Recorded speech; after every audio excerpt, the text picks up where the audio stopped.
I've got a signal saying we're live on YouTube. Yeah. Great. Hello, everybody. Welcome to the August 20th meeting of the Lake Lemon Conservancy District, rescheduled from what was to be our last Saturday meeting of the summer, unfortunately, due to the COVID concerns. Appreciate you joining us. We will be possibly welcoming Debbie Ladyman in a little bit late via audio. And Michael Klitzing is in a meeting that is running long and may join us late as well. Once again, guys, we'll just do a roll call vote on anything that needs a vote, and raise your hand if you are trying to speak. Mary Jane, help me be a second set of eyes because I sometimes miss. Okay. Because I'm looking at 40 things at once. All right. With all of that, I would request looking at an approval of the July 18th board meeting minutes. I would make that motion with one correction. Okay. It said that Laura seconded the motion for the bond resolution and she wasn't at the meeting. Oh, well, she's a wizard. Okay. I don't remember who seconded that. We'll go back to the video and Yeah. Okay. All right. Very well. But with Anybody that, else? I would make a motion. All right. Anyone else? Any concerns or corrections? All right. There being none, I would request a second on that motion. Second. Thank you. Any further discussion? All right. If there is none, I would call for a vote. We'll start with you, Laura. Abstain. Okay. Mary Jane? Aye. Michael Blackwell? Aye. Les? Aye. Pam? Aye. Motion carries. All right, that brings us to the treasurer's report, Mr. Blackwell. This is kind of your show tonight, Well, that time of year. $62,530 in income for July and $64,089 in expenses. Looks like we had an insurance draw, we had a consulting engineer draw, and then of course the remainder is probably salaries, and then not a real good month for July, but hopefully August will improve. But net income of minus $1,559 for the month.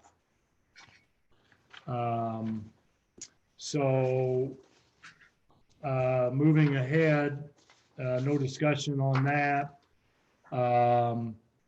I will entertain a motion to approve the vouchers for July, the report of claims. I'll make that motion, Mike. Okay. Second. Motion's made and seconded. Any discussion? Roll call vote. Madam Chair. Aye. Mary Jane. Aye. Laura. Aye. Les. Aye. And I vote aye. Motion carries. Hey, Mike, It does look like Debbie may be trying to join us. Debbie, are you there? I am here. Can you hear me? Yes, very well. How about the rest of you? Yes. Yes. Yeah. Great, you did it. Well, I've actually pulled over in Mike's fire station parking lot. Hey, Debbie, Yeah. count how many police cars are in that parking lot. I've got another request for a police car to park in there. Oh. Well, there is one, I see. I don't know. Okay, thank you. Okay, Mike, still you on C, I believe. Okay, I Resolution. did not attend the workshop. I had to work that day and I was busy that day. Adam did attend. And so like we did last year, we thought we would spend more money in our budget than what we had figured. So since we have $1 million proposed in our 2020 budget, and we're only going to spend $235,000 of that, we need to do a $765,000 2020 budget reduction. So did I explain that correctly? correct. Yeah, we had the 1.2 million in the budget. Since we'll only be spending the money and for the dump truck loan and the disposal site creation, we need to show that we're not going to be actually spending the money for the dredging. That'll be next year. So we're going to do a reduction of $765,000 for the sediment mitigation, line item 6750, as those monies will be spent in the 2021 fiscal year. Okay, Motion to approve? Okay, do we have a second? second, Okay, motion's made, seconded. Any discussion? Any further discussion? Okay, roll call vote again. Pam, Aye. Mary Jane, aye. Laura, Aye. Les, Aye. Debbie, Aye. and I vote aye. Motion carries. Thank you, Madam Chair. Thank you, sir. All right, that brings us to the manager's report. Adam? All right, for barge operations update, we have removed 5,427 yards so far. We're a little over halfway done up in the Dorothy Lane channel. It's been kind of a long process with how tight it is and how far we have to truck sediment, so it's a pretty slow dig. We've also had a really good year so far for private, and even though we only have the July financials, we're actually just above $39,000 so far in private. We have had a couple equipment issues, dredging in the channels areas, and when we are down there, we have been picking up some of the private jobs on the side to stay busy and have some revenue generation. So we have brought in over 39,000 as of tomorrow's deposit for that. Vegetation control, we did our first lotus and spatterdock treatment on July 20th, along with some mixed submersed, primarily on the east end and the Chitwood channels. The follow-up for that, since it is a two-part spray, was on August 3rd. We treated 24 acres of emergent, which would be spatterdock and lotus, and we treated a little over 8 acres of submersed vegetation. I have had a... Please. What was Sorry, that? Adam. No, go ahead. I told one of my golfing buddies today that I'd ask you. They've got milfoil growing upwards towards their dock area. Now, are they allowed to spray that milfoil? Technically, you can treat a small footage area right around there. What would you suggest that they use? There's some different stuff. I would let me go ahead and give me a call afterwards. Okay. We can talk about that specifically. There are certain type of chemicals that you can use. Definitely not Roundup, but for small treatments. Is it here on the lake or is it elsewhere? It's over in District 6. And it's right around their dock. I have some stuff that I can use for a spot treatment. Awesome. Yeah, Awesome. so just get hold of me afterwards, and I can Thank probably you. take care of that. pretty Awesome. quick. Thank you. Oh, and for that, on that note, if they want to do it themselves, it used to be you had to apply through the office to get a permit and to be, instructed as to what were the right chemicals. We've done that Yeah. ourselves. So just Well, I'm going back a few years, Madam Chair, when we also had a board member who, remember, he used to just pour 5-gallon buckets into the lake. So Well, let's not do that. Oh, memories, like the corners of my mind. Yes. Yeah, if it's right around a Yeah, dock, I But can we take do care of have some, guidelines. Sorry to interrupt. Yeah, no problem. it. Very good. Next up, we have management recommendations from IU water testing. And these were requested by the board and myself based on the reports that we have been getting. So I do have Sarah Powers with IU and the Clean Lakes program.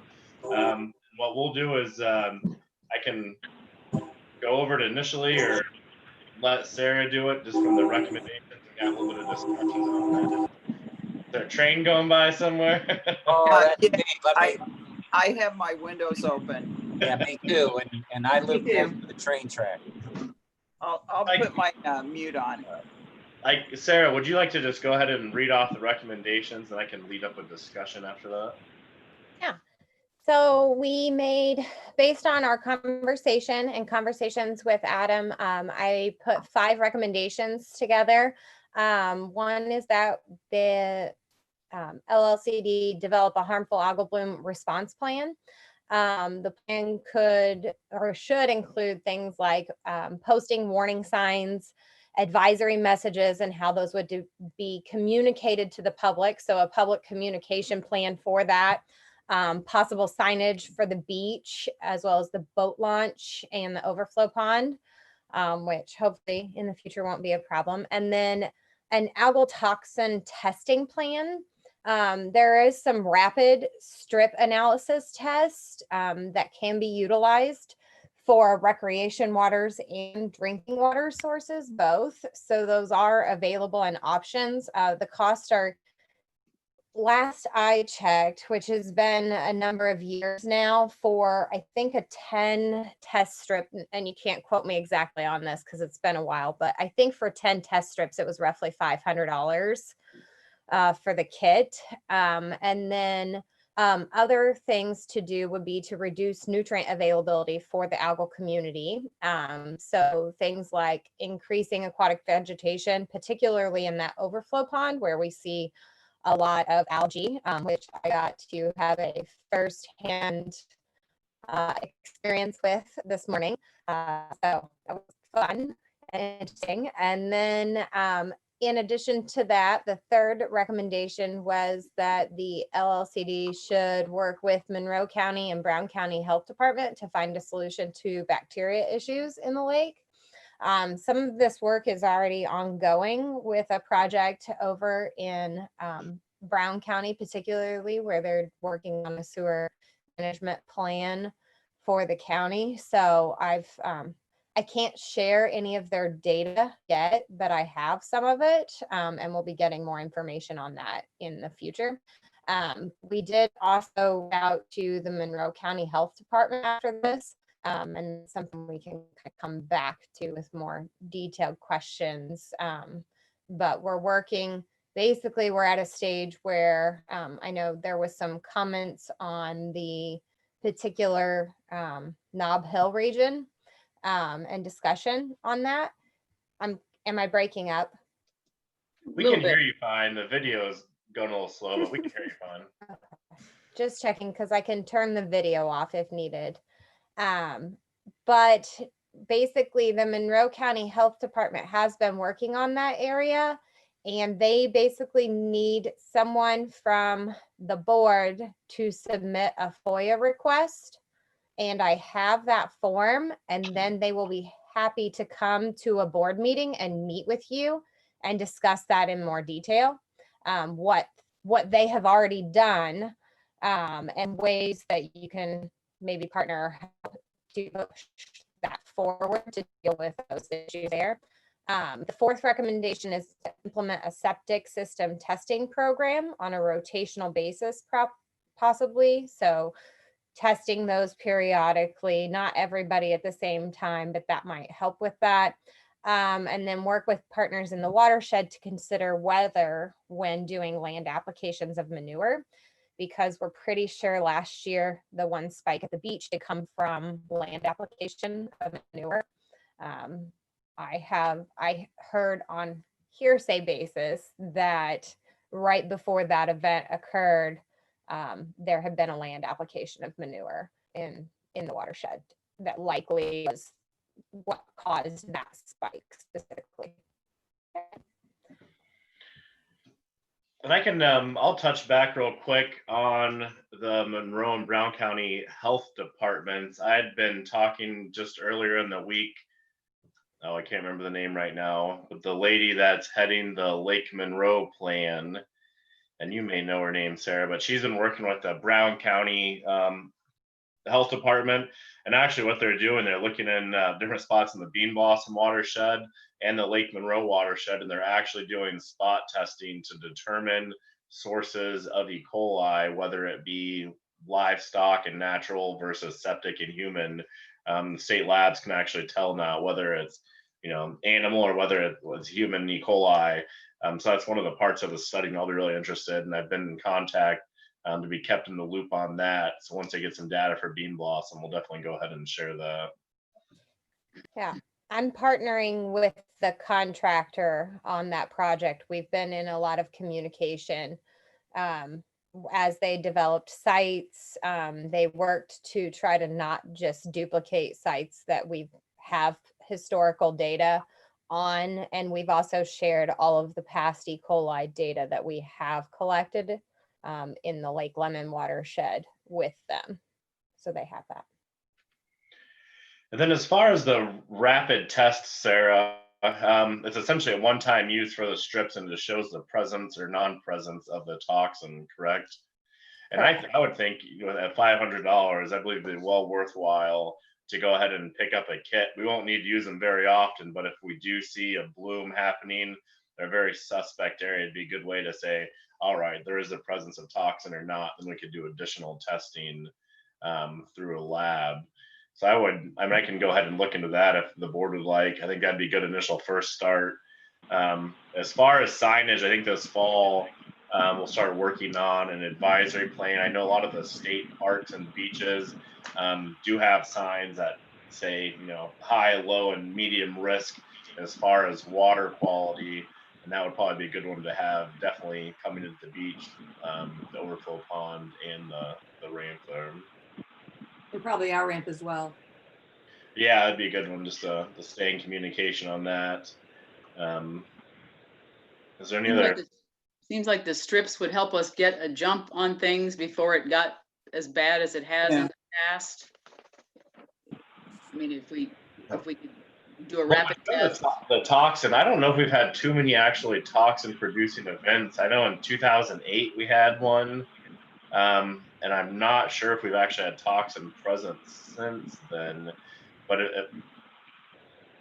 We haven't done toxin analysis for a while. I'll have to go back to results. We've been collecting toxins, but our lab hasn't had the capacity currently to test for toxins. So we did do a study though with IDEM, and we published a report with them, and I believe lemon probably would have been included in that. So I can go back and look at those results. I can't recall the years specifically that we did that, but we haven't done it for a number of years.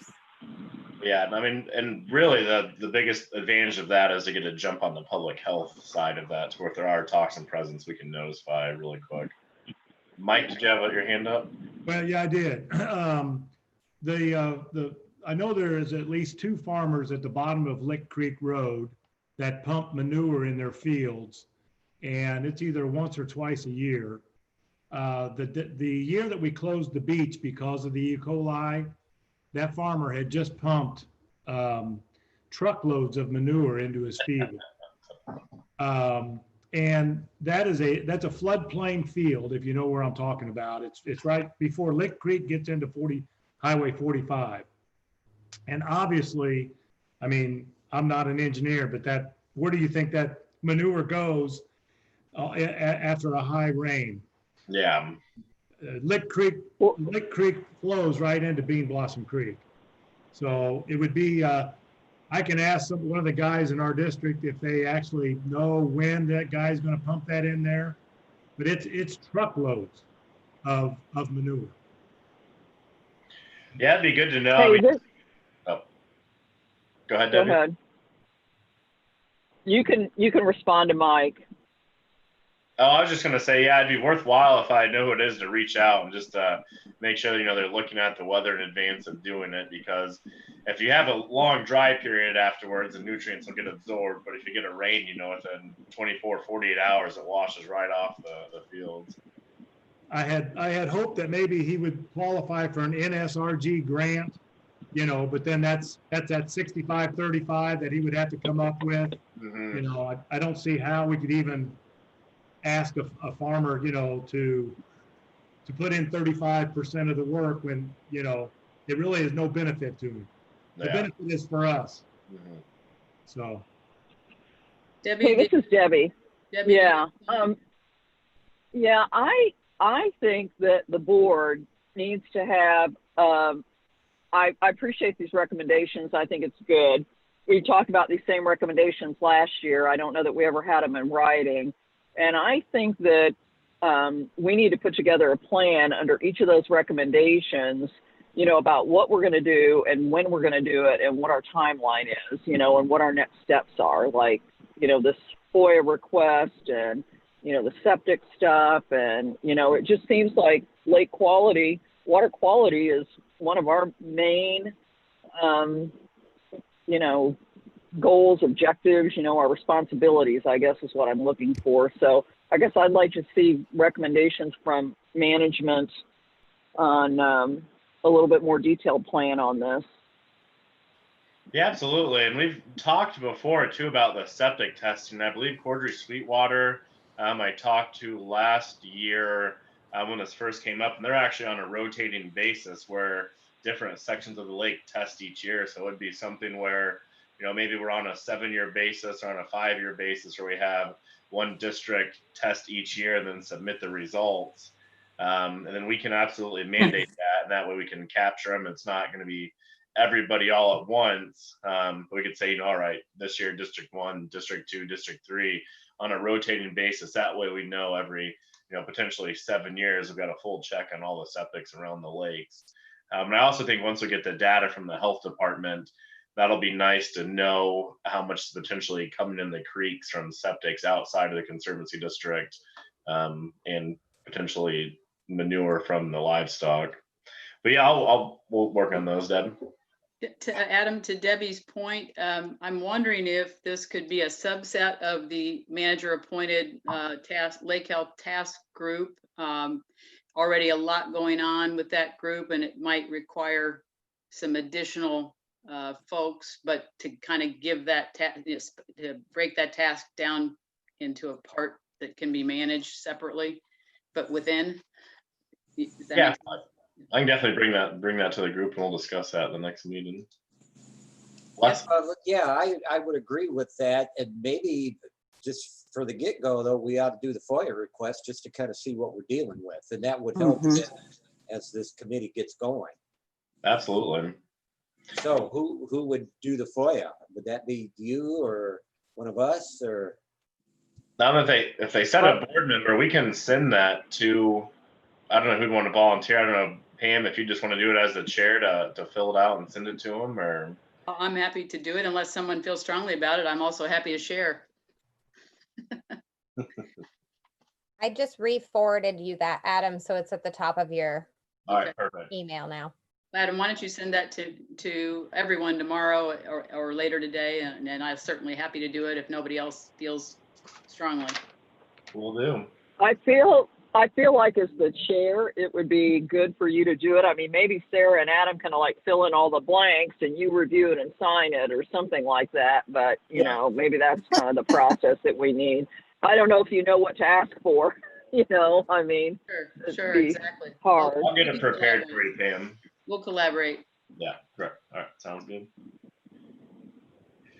Any more discussion on the recommendations? Just a quick question. I remember it's been a year or so ago. I think we had a presentation by the folks that do the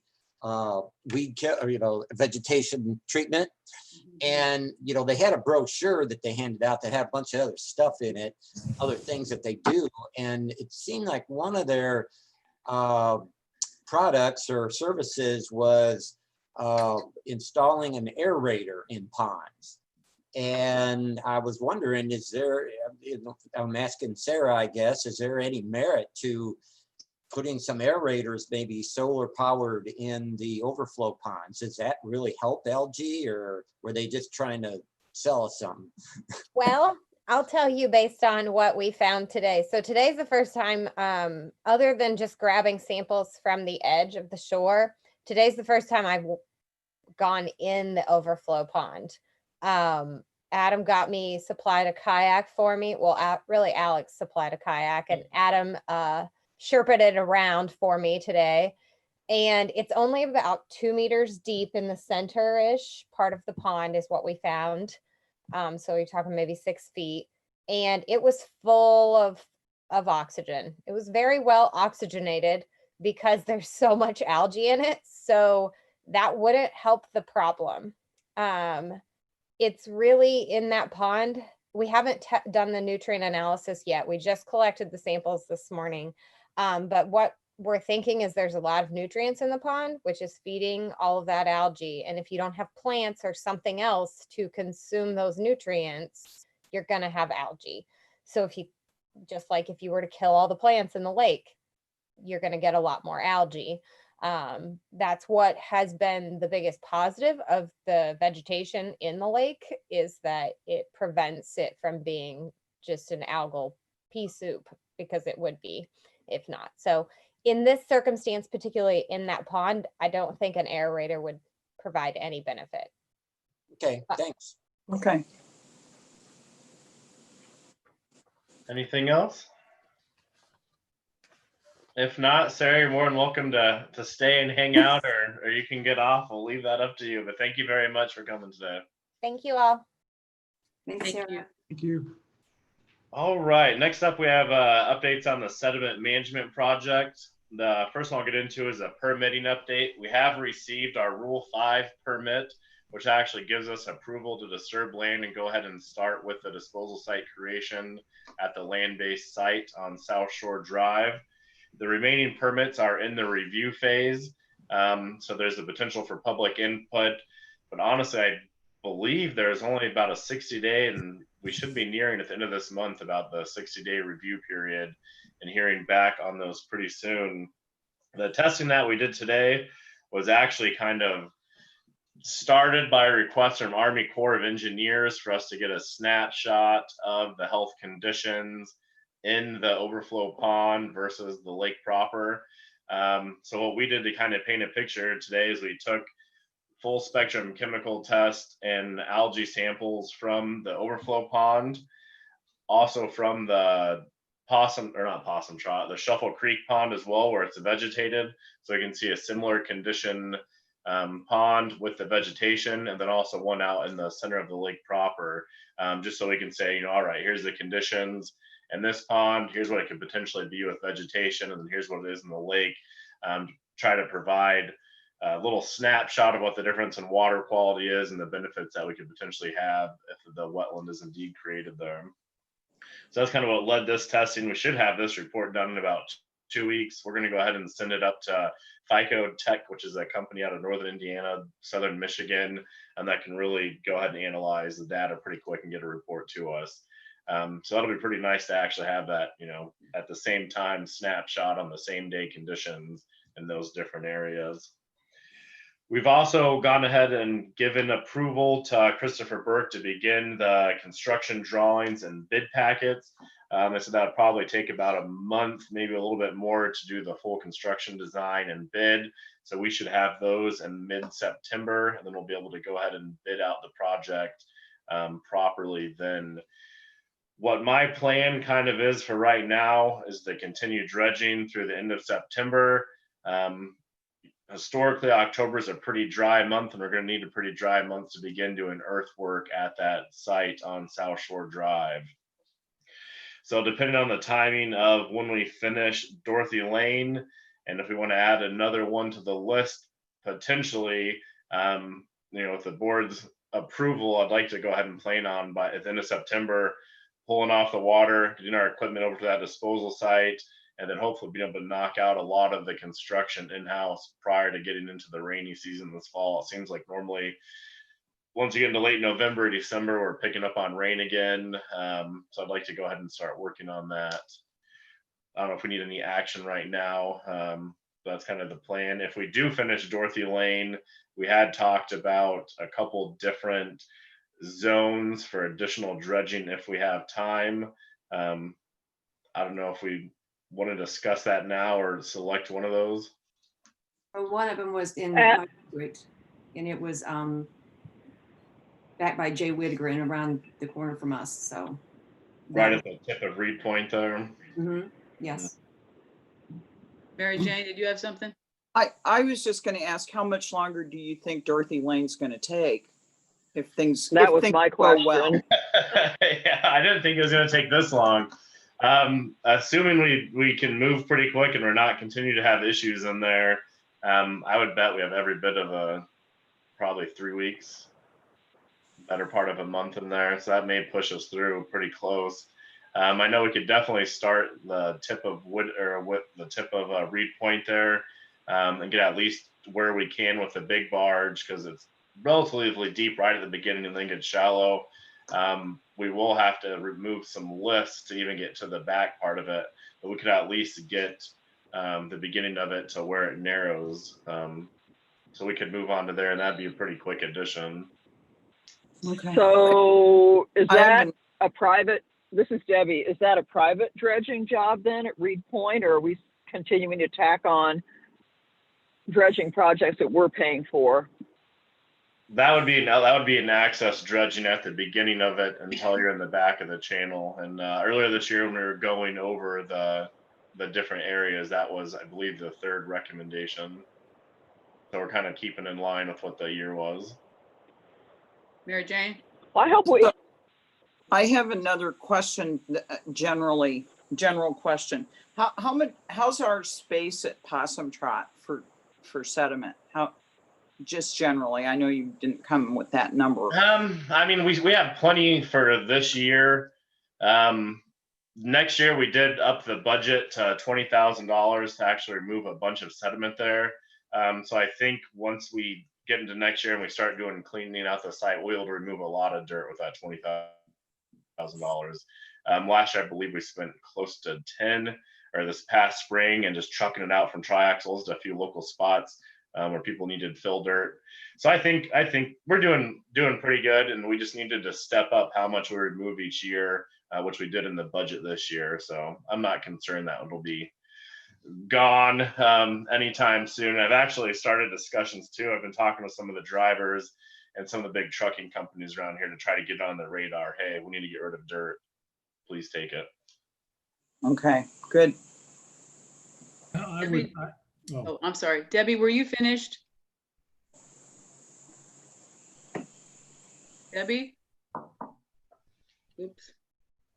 All right, I thought maybe she hadn't been done. Michael? yeah, no, I think I'm done. I'd love to have a list, and maybe it's available, you know, that just says, here are the final ones that we think we need to do, because it just seems like there's always something. And as I think about the salaries that we've added for dredgers and the budget and everything that we're doing, when I look at the, you know, expenditures that we have, I mean, literally, it does kind of keep me awake at night, kind of wondering. I just would like us to track it and have a record of it and have some agreement about, you know, where we're going with this.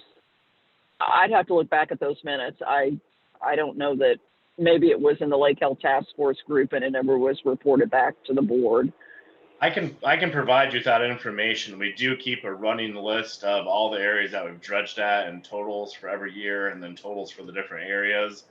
I mean, at some point, I believe there's a couple hundred different zones, you know, and most of it happens in one. So if we wait around and say, once we hit every zone, I don't think we'll ever get to that point. I think at some point we got to say, hey, we're going to do some focus on private this year, maybe prioritize that, maybe do one zone at the beginning and then come back to it later on. Yeah, Laura? I just wanted to say that this was always a part of the plan. If we had the time and the space for the silt, that was always a part of the plan, was to move into the Reed Point area. And that was the final one. And we did agree that next year we would focus on private dredging because we have a lot of those jobs to knock out. Mm-hmm. Yeah, Right, but that was the that was my memory as well, Laura. Okay. Well, I'm not trying to raise a big stink about it, but I just, I heard Adam say, if we get done with Dorothy Lane, maybe we can fit a few more in, and he wants to shift to our bigger project. And so, you know, I just don't, you know, I think that timing all has to be right, and we need to prioritize. Fair. Yeah, I think that's fair. And if we have made a commitment, though, that we're going to finish that work at Reed Point, then we need to do that as well. We need to figure out how we're going to get both done. Yep, absolutely. I agree. Mike B, you had something? Well, I have those lists too, probably the same as Adam has shared with me. And we are really getting close. I support going into Reed Point.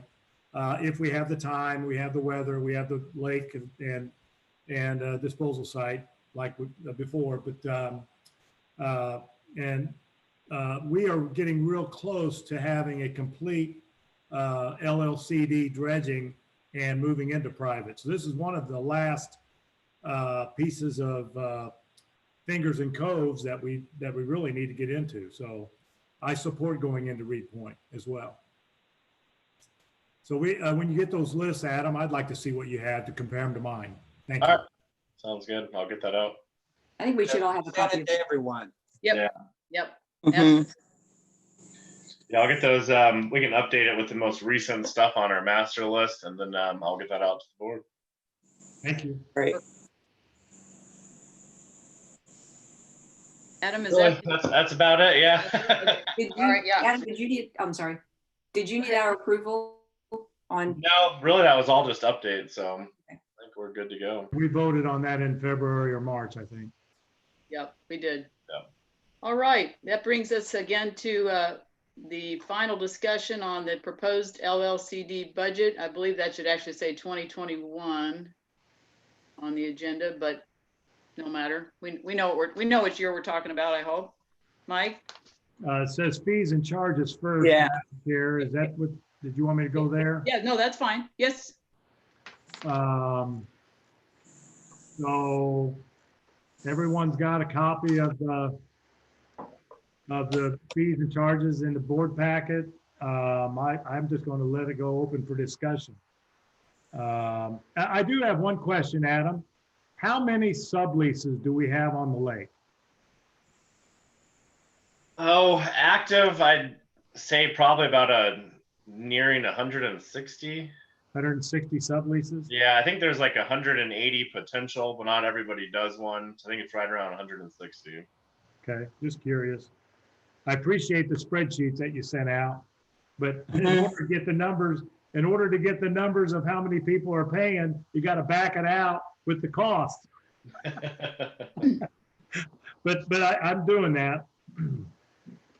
Yeah, so I did send out the fee revenue projection sheet that kind of tells you what the maximum increases were. The ones with the highest potential increase would be the annual passes.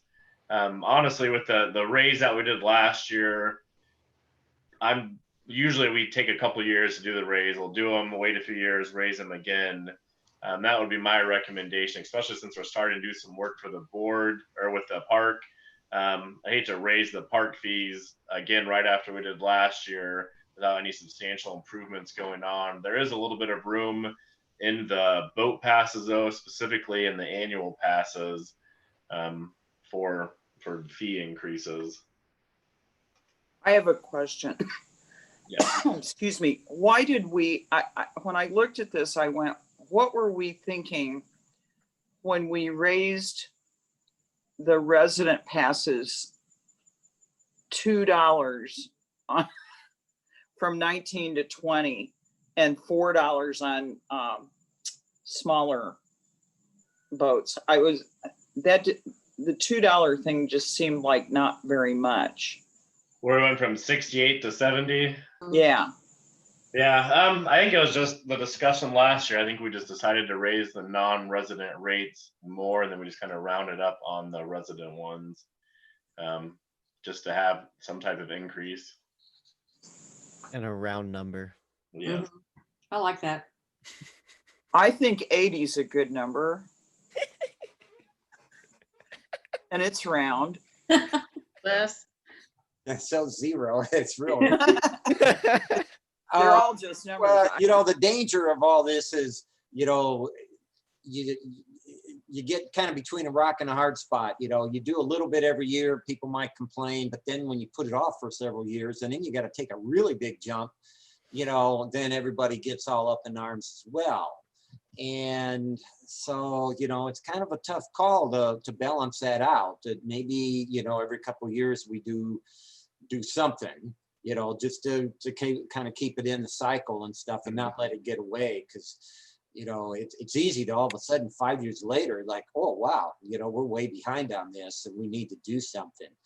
I was going to check. I haven't been to a state park lately.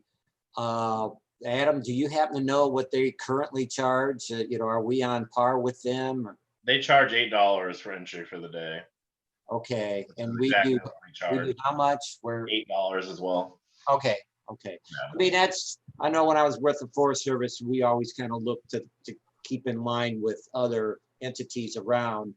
But, you know, they're subsidized somewhat too by taxes, and well, I guess we are too, to a point, but Yeah. And the anyway, thing- just throw that out there, to don't let it get away from us, you know. But, and the other thing I would say, I think that's a good benchmark, but I don't mean this to sound quite as flippant as it's going to. We don't live in a state park. We live on Lake Lemon. Yeah. And so Right. I would think that people would be more willing, because they have a place to use their boat the entire season, to pay a little more for that perk. And as far as the boating passes, we're not in line with the state parks. I believe their annual passes. Alex, correct me if I'm wrong. Is it $20, $30? I think it's 30 or 35 for I a think so. motor. So 35 for a state lake annual pass for all those lakes, and we're, you know, at 100 right now.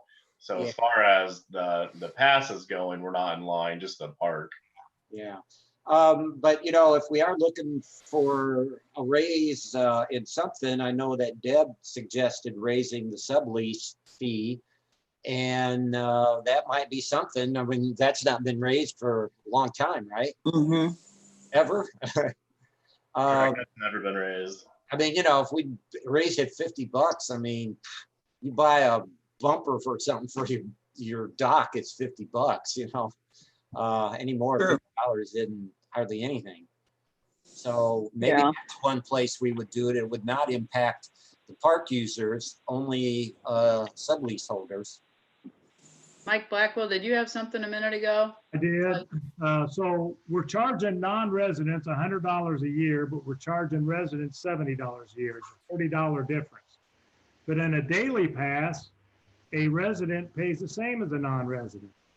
So I guess, why are we going after freeholders? I don't think that we should be going after freeholders, that it is our lake. You know, if that, what a discrepancy on an annual pass, $30, but on a daily pass, none.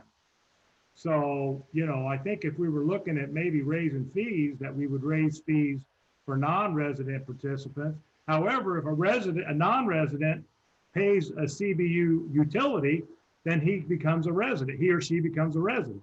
They get the discount. I think that I would, now I have a question, Adam. If a guy pays $12 to enter the park, he or she also pays an additional $5 to launch. Correct. So it's $17. Yes. Yeah. And, you know, Geist Reservoir charges $25 and $30 on a daily basis. Not to mention that on a weekend, they charge even more than that. And that's for everybody. They don't have, you know, they're not a conservancy yet. But it just seems to me that we don't go after the freeholders, and that we go after maybe non-residents. And So the current daily boat fee for over 10 horsepower is $12. The maximum fee that we could charge is $13.31. and where is that listed? That's in the spreadsheet that I sent out under maximal allowable fees, and that is set in our contract how much we're actually allowed to raise those. Our contract with CBU? With CBU, yeah. So there's a potential of $1.31 would be the maximum potential increase that we could have. On a daily basis. Yeah. See, that doesn't make much sense to me. I'd almost get with the CBU and let them know that we're charging $30 more for an annual pass, but we're not charging anything different for a daily pass. Well, I think I could definitely reach out to them. I believe part of that, why we give the discount to the residents on the annual passes, is because we do collect taxes there. So that they do get the $30 discount on there. I think for part of that, I mean, it is the city of Bloomington owned public lake. So I want to think they want to keep access accessible to the utilizers in the area. I mean, I could reach out to them and ask about that. Well, and I would include in that we're getting ready to borrow $1.2 million to save. Right. Yeah. Exactly. Thank Exactly. you, Debbie. Yeah. I mean, I I go back to, you guys know how I feel. I think we should think about small increases. I totally agree with what Mike Blackwell just said. The residents are paying buku in taxes. That's true.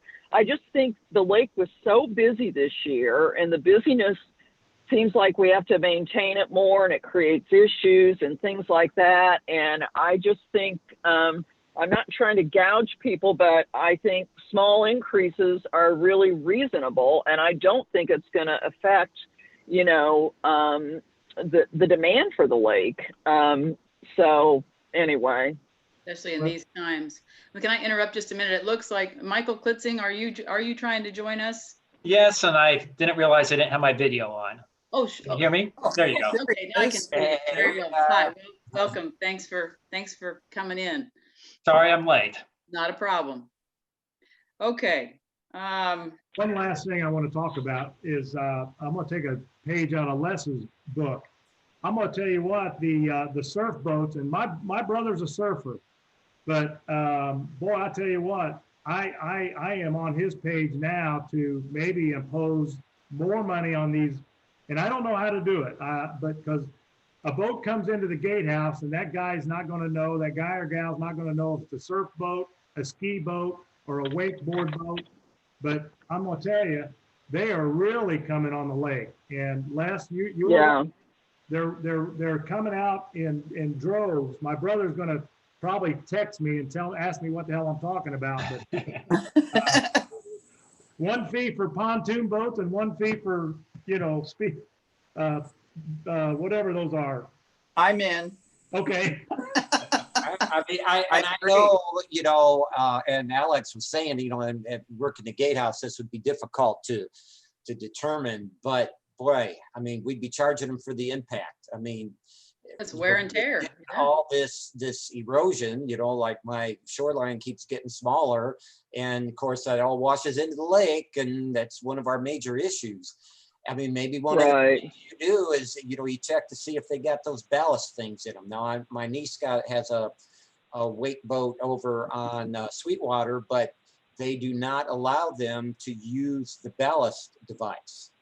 And so that is one way to tell, you know, who's who. And they actually have like a lake patrol, and they'll look at your boat. And if you have one, it has to be disabled and empty, you know, because they pump water into there to make them do all that. So I think it'd be easy enough to check. And plus you can kind of tell by looking at them, they got the big tower and all that kind of stuff on them. But I think we ought to charge extra, because, you know, we charge extra for jet skis because they can be kind of a pain, okay? And I think we should charge extra for wake boats because they have such a high impact on the lake.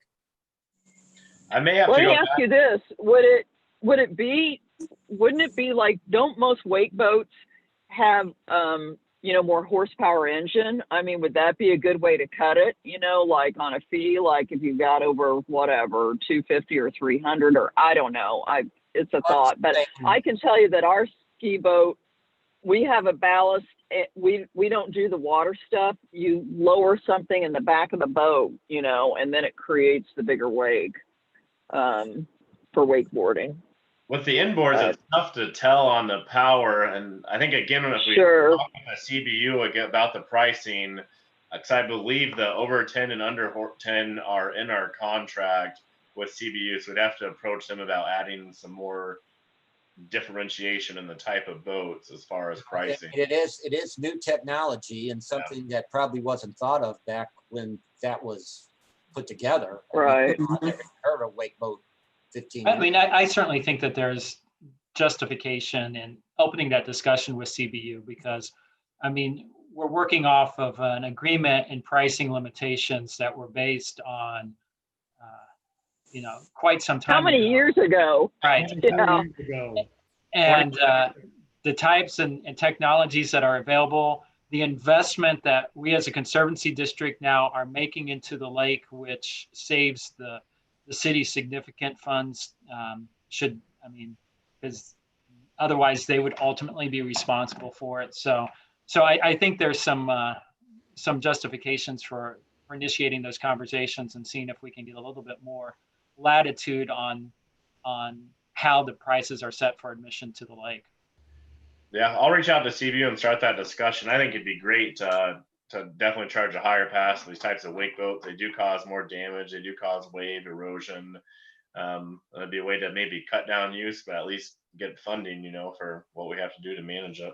So I'll follow up and I'll reach out to CBU and begin that discussion. And when do we have to have a decision on this? Like, when do we have to approve these fees and charges? This was just a discussion, right? Generally, We don't have to approve anything. We generally approve them next month at the first public hearing for the budget. I think if we're going to add in different fees, and we can always go back. It's a resolution. We can always go back and we can amend the resolution and add to it. I don't think we'd have a decision from CBU by the time we pass this, but it's not locked in stone. This is separate from our budget. So we can go back. We can adjust these on an as needed basis or add additional tiers to that. It would be good to get the ball rolling now, though. Yeah, I agree. I would also suggest that this would be a good topic in a newsletter so that freeholders understand the impact that different boats have. Because I'm not sure that anybody thinks that far. And I think it would also be good to make sure that the freeholders know that we're looking at engaging discussions with CBU to see if we can start charging non-freeholders more money to help contribute towards what we're doing. So Right. Our goal isn't to No, just charge I our think- freeholders, but to make sure that those non-freeholders that are benefiting and enjoying the lake are more equitably contributing to the operations and maintenance of it. Yeah, good point. All right. All right. So we're not making any decisions. We're going to start this ball rolling and Yeah. Well, go from there. One other quick addition. I've had received some input about really relooking, should we ever go down the road of the sublease adjustments, really relooking at that whole system before we might make a rash move on that.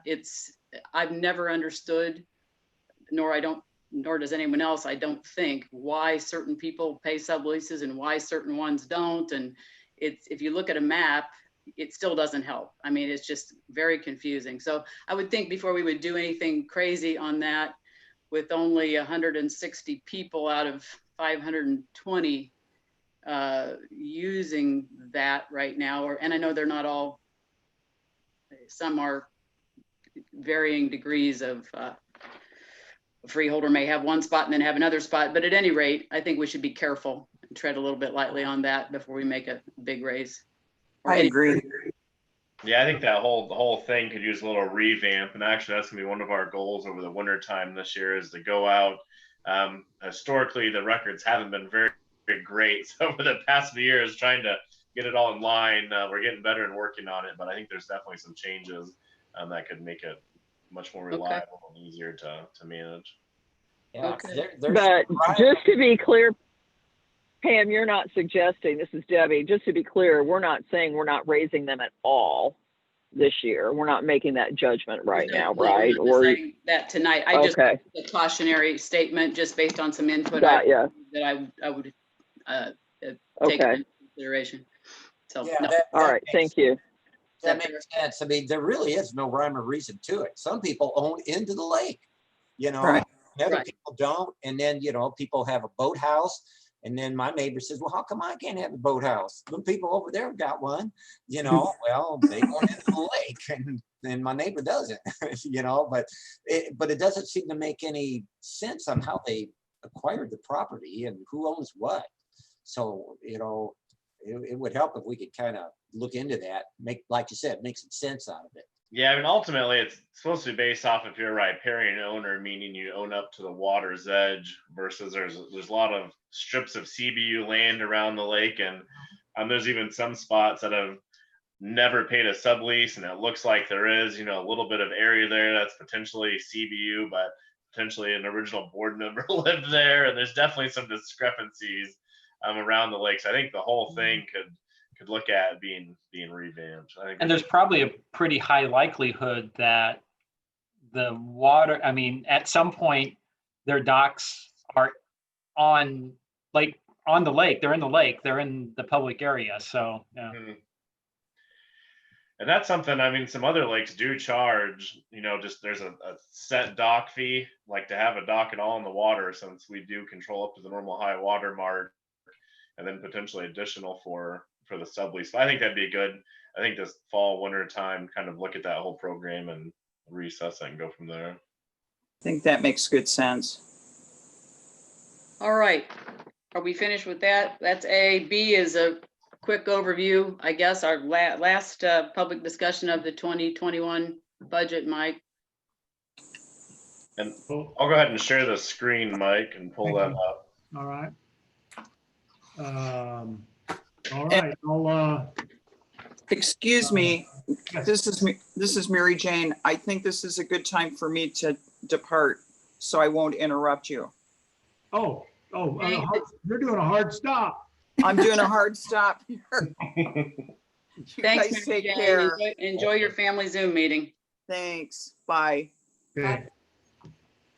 Let's see. So Adam has on the screen now our second fund that we have approved, and that is our Cumulative Conservancy Improvement Fund, budget fund code 2393, expecting in the year 2021, $45,000.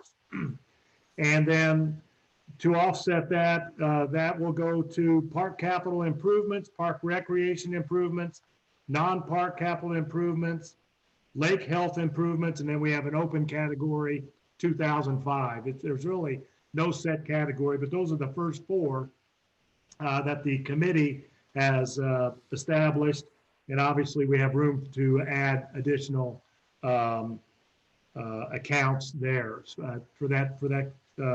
That's going to be a really nice revenue stream for us. Okay. Thank you, Adam. As far as revenues, I'm just going to move right down the list here.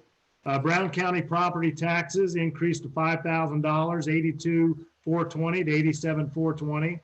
Monroe County property taxes increased $15,000, 234,580 to 249,580. Let's see. Now we have. Okay, now we have the Cumulative Improvement Fund 4055. Should that still be in there, Adam? No, that was when we were initially looking at it. That is accounted for in the other fund. Okay, so that really needs to be removed off of there. The 4055, because that's a separate fund. Yeah, and on the one that I'm showing on the screen does not. That has been separated out. Oh, okay, so the one you attached in the budget. Okay, thank you. So I guess I'll just look at the screen. I'm trying to look at the screen and look at my notes. Sorry about that, folks. All right, moving down the list. Park admission fees have been increased $1,000 from $44,000 to $45,000. Dredging riprap income increased $10,000 from $30,000 to $40,000. And then our sediment removal loan proceeds reduced $200,000 from $1,200,000 to $1 million. Next page. Thank you, sir. Okay, wages, approximately a 3.2% increase in wages for next year for district manager, park operations supervisor, and the equipment operations supervisor. An increase in wages from $182,750 to $191,700. Obviously, with the hiring the equipment operations supervisor reduces some of our hourly and seasonal wages. And sorry, folks, let me go to my notes. So the gate park attendant is 23,000 compared to 22,000 last year. Lake patrol is flat, 2,000. Push boat operator is decreased almost $2,500 from 12,000 to 9,500. That is because, well, we were paying a guy over $20 an hour, but we're paying, well, we were paying Roger. How is Roger? He's a little sore, a little Okay. sore. So Roger's getting about $18.50 to $19 an hour. So we're planning on paying him about $9,500 next year. Push boat operator other, $5,700, reduced from $6,000. And push boat operator private, we increased that to $5,000. We anticipate doing a lot more private work next year. Thank you. Okay. Supplies. Merchant fees increased from $1,200 to $1,800, a $600 increase. Printer, copier, computer increased $200 from $800 to $1,000. Total for that category, $8,600 compared to $7,800 last year. Regular gas, we're assuming increases from $7,000 to $9,000. Diesel, oil, grease from $9,000 to $12,000. Total $21,000 compared to $16,000 this year.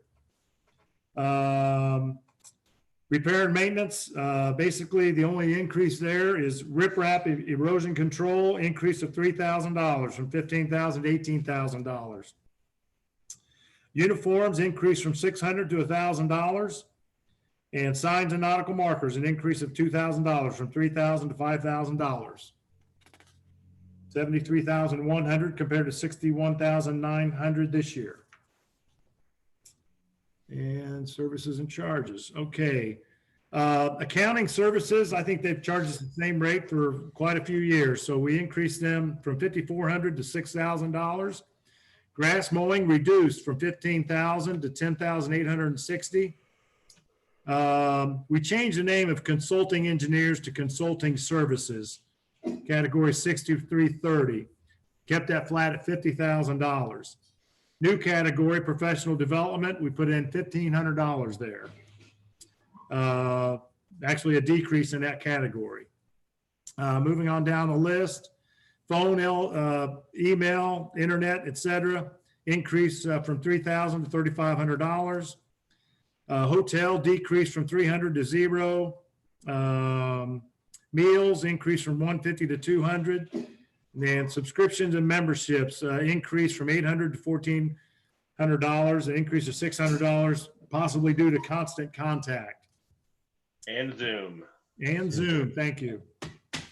And so, and Zoom. Might as well make a note there. Newsletter, we don't use a newsletter that much anymore, so zero in that category. Ads and legal notices stayed flat at $500. Other printing reduced $300 from $1,500 to $1,200. Total for that reduced almost $900 in that category. Insurance, obviously we see an increase in insurance costs from $45,000 to $50,000, increase to $5,000. Down the line there, trash increased from $1,500 to $1,800, a $300 increase. Portalets increased from $2,000 to $3,000, a $1,000 increase. $11,350 in that category, up from $10,50 this year. Okay, buildings and grounds, increase of $5,000, $10,000 this year, expect $15,000 next year.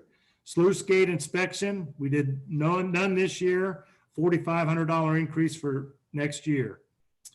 Water testing, an increase of $1,500 from $6,500 to $8,000. Let's see, contingency fund, an increase of $5,000 from $5,000 to $10,000. Dam spillway inspection, we didn't do one this year, we're expecting one next year at $5,000. A decrease in dam spillway repairs, $5,000 this year to $0 next year. And disposal site prep, an increase of $5,000 from $15,000 this year to $20,000 next year. Debt service bond repayment from $67,000 this year, an increase of $18,000 to $85,000 next year. Let's see. Debris removal, $1,500 this year, up $500 to $2,000 next year. Total for that category, grand total services and charges, $382,810 compared to $339,110 100 this year.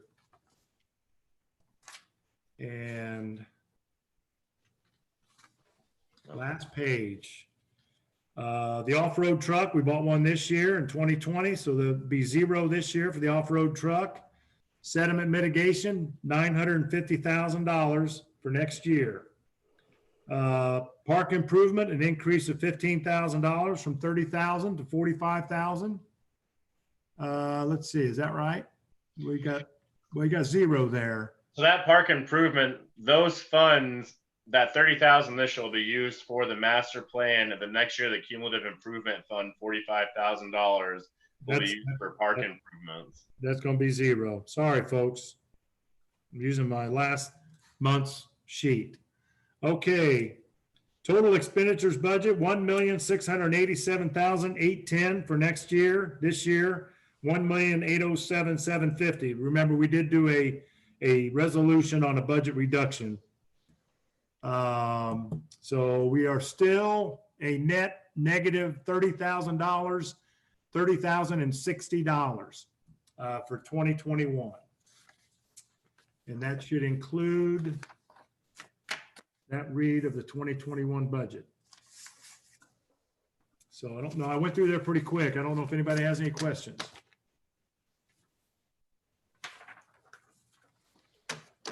Madam Chair? Yes, sir. You're good?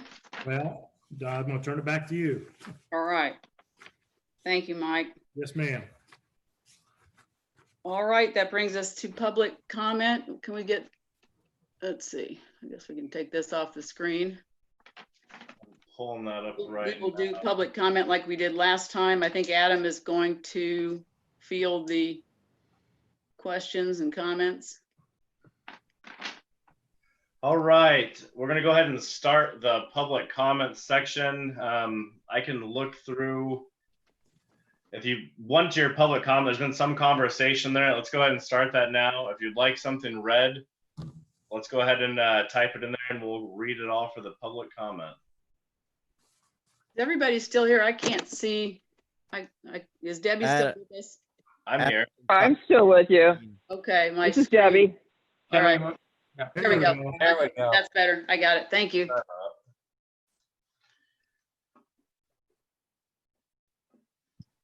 All right.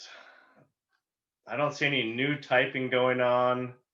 I can go through briefly what was mentioned.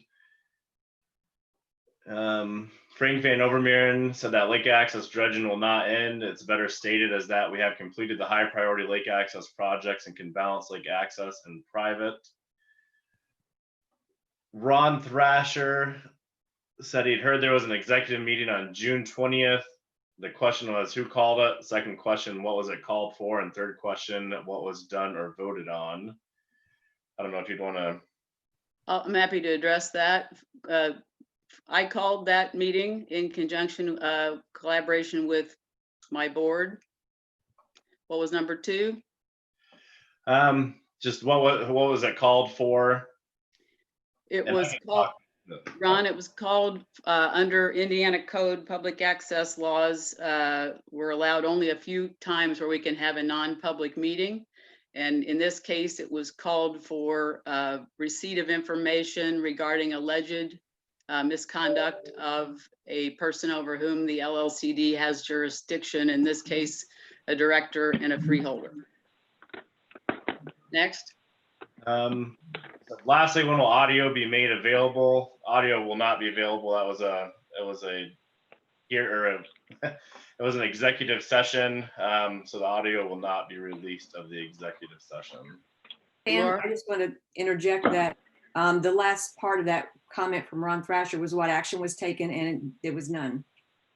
No action under Indiana law can be taken in an executive session. Right, that's the law. All right. Brenda Poindexter requests that when task and committee and Adam discuss plans for overflow lake, that 2 freeholders are essential as participants. Task and Adam discuss plans for overflow lake, that 2 freeholders are essential as participants. I'm not sure how to answer that one.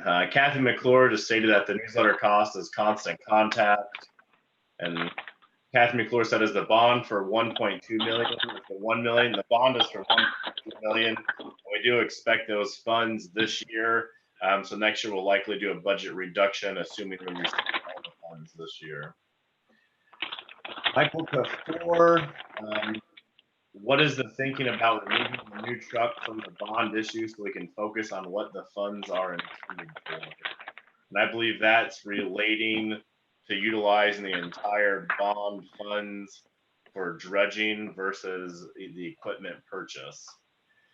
And I have heard a little bit of discussion with that from board members. I know we do have $200,000 that was budgeted in the bond for the purchase of the truck. The discussion that I have heard is, since it's at a 2.5%, about potentially paying that down with our in-house funds, utilizing the bond for dredging. I don't think that's ever been discussed in a public meeting. So right now the plan with the bond is $200,000 for the repayment of the loan from the truck, and the remainder for dredging.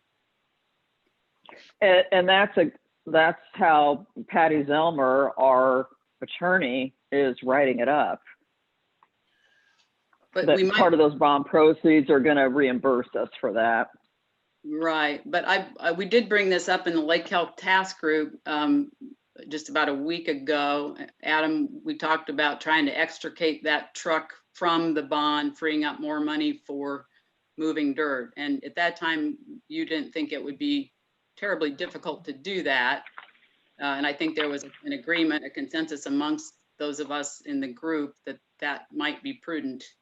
Yeah, we said that we'd Well- discuss it with the board about that. And I think one of the thinkings was that the rate is so low on that repayment of the truck. So that would definitely have to be a discussion with the board if we are going to do that. As far as if we do utilize the bond monies for the repayment, or we decide that we want to utilize our funds and not the bond to continue that, I don't think there would be any issues or any hangups on the potential of doing that. I think we have the clout to, utilize the bond monies for the dredging or the truck. So that would just need. Well, yeah, I would just say that I think we're getting ahead of ourselves, and that when I first came on the board, I talked about the need to try to have some policy on our reserves and things of that nature. So I guess I'm just, saying the decision hasn't been made, and it has to be fully vetted. Okay, I understand. I do think we need to reconsider it, though, and happy to. I don't know if we need to get that on the docket then, probably for September. I don't know if there's an urgency here, or if it can be moved. I guess that's a question for Patty Zelmer, Adam, as to how we would proceed with this, any time restrictions, et cetera. I don't know. Yeah, I mean, with the funds, which I'm assuming are going to be open market, we do have the leeway to utilize the funds as we see fit. But I don't think a decision has to be made or needs to be made right now. If we have plenty of time for discussion on that topic. Right. Well, as a board member, I guess I would like to kind of be brought into the loop about that. Like, what are the overall costs, and why do we have to shift a couple $100,000 that we hadn't intended to? So, but I totally agree with you. She basically is drawing that into the resolution to give us the opportunity to go back and repay ourselves for some of these things were originally anticipated to be part of the 1.2 million. Right. Well, and my uneasiness with this has come from a while back, where we use that truck for all these other things. I was talking to Mike about this today. It's not just for the greater sediment management project. We use it every day for our access dredging and other things. So I could justify in my mind that it's a multi-use scenario, not just for our big project. And I think that'd be a good Well, thing. we don't. Call together a budget committee meeting and discuss that, and then bring it back to the board in September. That might Right, be because we don't interesting. have it. Go ahead, Debbie, sorry. Oh, I was just going to say, we definitely have to do that, because the budget we're about to approve doesn't anticipate that we're going to be paying back on a quarterly basis, that $235,000. And if you're talking about just draining it out of our cash accounts, that's kind of another thing too. So I think we need to have the board involved in it. Yeah, and the budget itself will, I mean, needs to be set at the end of this meeting, so we'll be presenting it as in September. And we do have $200,000 this year for the payment of the truck, which we have not utilized. We've only paid $12,000 our first payment for that short-term loan. So we do have money in the budget. So I think, yeah, we should have a discussion with the budget committee and then bring this back in September and go from there. Yeah, I think- Right, but the money in the budget is because of the 1.2 that was going to come in, and then we were going to spend the 950 or the million, and then pay that off for the 200. But I don't want to belabor it, but Yeah, I guess I would just be interested in hearing from the budget committee, the pros and cons of doing it, and that way we can make an informed decision. Well, you mean your finance task group? Is that what you're talking about, or? No, I mean, the budget committee that did the budget. So Okay, the board members, yeah, I would recommend we do the budget committee and not the finance task group. before September? Yes. Okay. Debbie? yes. Yeah, I know that your mom fell and hurt herself, and then you're watching the twins. I still want to get with you on those emails I forwarded to you from the State Board of Accounts. Whenever you. Right, and yeah, I'll take a look at those, but I really want to do that maybe in conjunction with Adam. I mean, I think if Adam can kind of lay out all those internal controls and the ones we have in place, and not, to me, it's kind of more of a, are we sure we've got everything in place? And I would think that, Adam So could maybe start we the can- ball rolling on it. Maybe we can get a financial planning task group meeting scheduled. Thank That you. sounds good. Last two comments are from Michael Gafor and asks if there's been any thinking of reducing the acreage dredged in areas 1 through 4. So zone 5 could possibly be dredged, which is east of Point Eidolon. As of now, I believe we're sticking with the original plan to start in zone 1 and move northwards as our budget allows and as capacity allows. And how can a comment be made to the budget committee?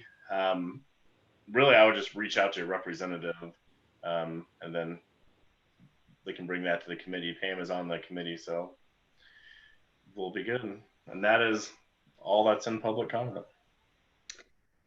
All right, that brings us to, I sound like a broken record. Our next meeting is scheduled to be going back to Thursdays, September 24th, back at the CBU. 6 o'clock. My inclination is we will still be Zooming at that time, but who knows? Once again, I feel like I've said this about 5 times already.